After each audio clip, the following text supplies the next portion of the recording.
Hello, welcome to national rankers. मैं हूं आभा गुप्ता सेरीवाल और हम पढ़ रहे हैं क्लास 12 का अकाउंट, जिसमें कैश फ्लो स्टेटमेंट, रोकड़ प्रवाह विवरण से संबंधित थ्योरी पढ़ रहे हैं हम।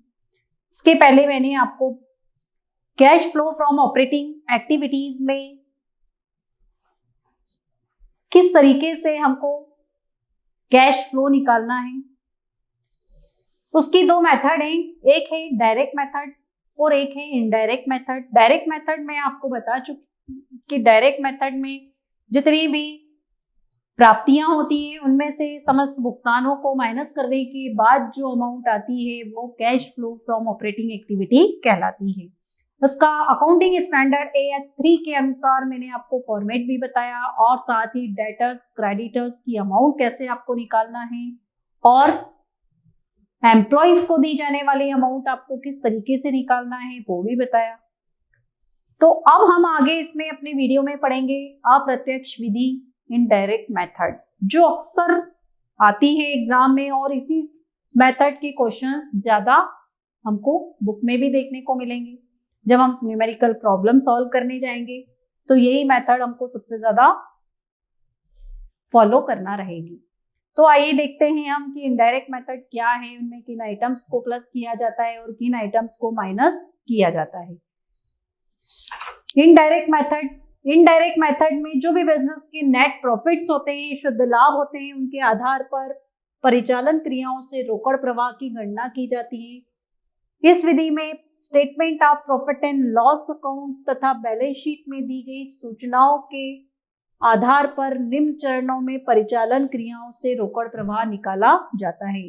तब उसके अलग अलग चरण हैं, तो उन चरण के अंतर्गत हमें कुछ आइटम्स को प्लस करना है और कुछ आइटम्स को माइनस करना है। किसमें? शुद्ध लाभ में, नेट प्रॉफिट में। मतलब नेट प्रॉफिट के आधार पर इसमें जो भी कैलकुलेशन है, जो भी क्रियाओं का आउटफ्लो या इनफ्लो है वो इसमें निकाला जाता है।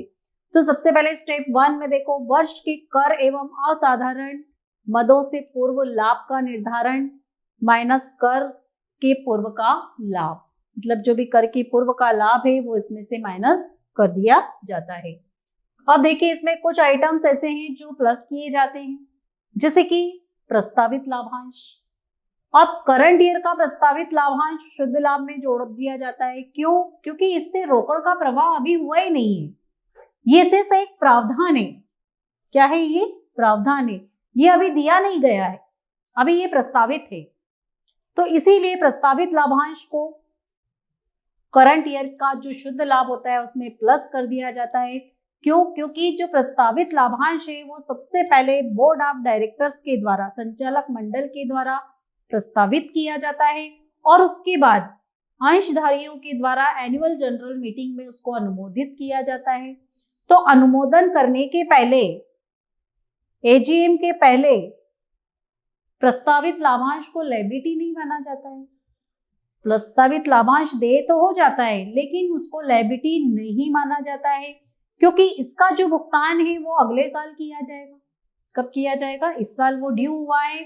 जैसे मान लीजिए कि 2020 का जो प्रस्तावित लाभांश AGM में प्रस्तावित हुआ है, तो उसका जो भुगतान होगा वो कब होगा? 2021 में होगा। हाँ, इस साल जो है कंपनी की लायबिलिटी क्या बनेगी? जो पिछले साल का प्रस्तावित लाभांश है वो देने की। जो पिछले साल का लाभांश है वो कंपनी को इस साल देना होगा। तो ये एक फाइनेंसिंग एक्टिविटी हो जाती है, वित्तीय क्रियाओं से संबंधित एक्टिविटी है ये, तो इसलिए ये इसमें नहीं आती है। चालू वर्ष में प्रस्तावित लाभांश दे तो हो जाता है लेकिन उसका जो भुगतान है वो अगले वर्ष में किया जाता है।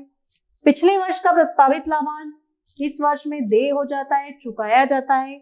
इससे चालू वर्ष में कैश आउटफ्लो होता है। यह एक वित्तीय क्रिया मतलब फाइनेंसिंग एक्टिविटी है, इसलिए इसको इसमें प्लस कर दिया जाता है। प्रस्तावित लाभांश का लेखांकन व्यवहार इस प्रकार होता है। Propose dividend current year add back to current year's profit. जो करंट ईयर का प्रॉफिट होता है उसमें उसको प्लस कर दिया जाता है और जो प्रीवियस ईयर का प्रपोज डिविडेंड होता है उसको net deduct net dividend paid propose dividend minus propose dividend still payable, जो अभी तक नहीं दिया गया है, ये कहाँ आ जाएगा? फाइनेंसिंग एक्टिविटीज में चला जाएगा ये। तो अदत्त लाभांश या अयाचित लाभांश, अनक्लेम्ड डिविडेंड, वह लाभांश है जिसका भुगतान अभी तक किया नहीं गया है। लाभांश में के रूप में चुकाई गई राशि को निकालने के लिए या ज्ञात करने के लिए उसको प्रस्तावित लाभांश जो पिछले साल का है उसमें से इसको माइनस किया जाएगा। अंतरिम लाभांश, अंतरिम लाभांश वह लाभांश है जो वर्ष के भीतर संचालक मंडल द्वारा घोषित किया गया है, मतलब डिक्लेयर कर दिया गया है कि जो शेयर होल्डर्स है उनको उतना डिविडेंड दिया जाएगा, इतने लाभांश दिया जाएगा, लेकिन अभी तक दिया नहीं गया है। इस लाभांश की घोषणा के लिए एजीएम के अनुमोदन की आवश्यकता नहीं होती। एजीएम मतलब एनुअल जनरल मीटिंग में अंशधारियों के अनुमोदन की इसमें जरूरत नहीं होती।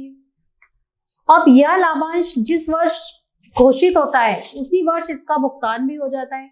जैसे कि इसको करंट ईयर में घोषित किया गया है, 2020 में घोषित किया गया है, तो उसका भुगतान भी 2020 में ही कंपनी को करना होगा।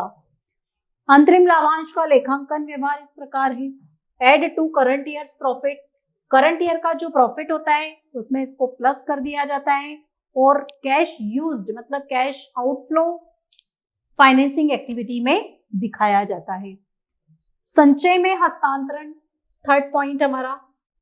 अधिशेष अर्थात लाभहानि विवरण के शेष जैसे surplus balance in statement of profit and loss account से यदि कोई राशि संचय में ट्रांसफर की जाती है, रिजर्व में ट्रांसफर की जाती है, तो इसे शुद्ध लाभ में जोड़े, क्योंकि यह लाभों का नियोजन है।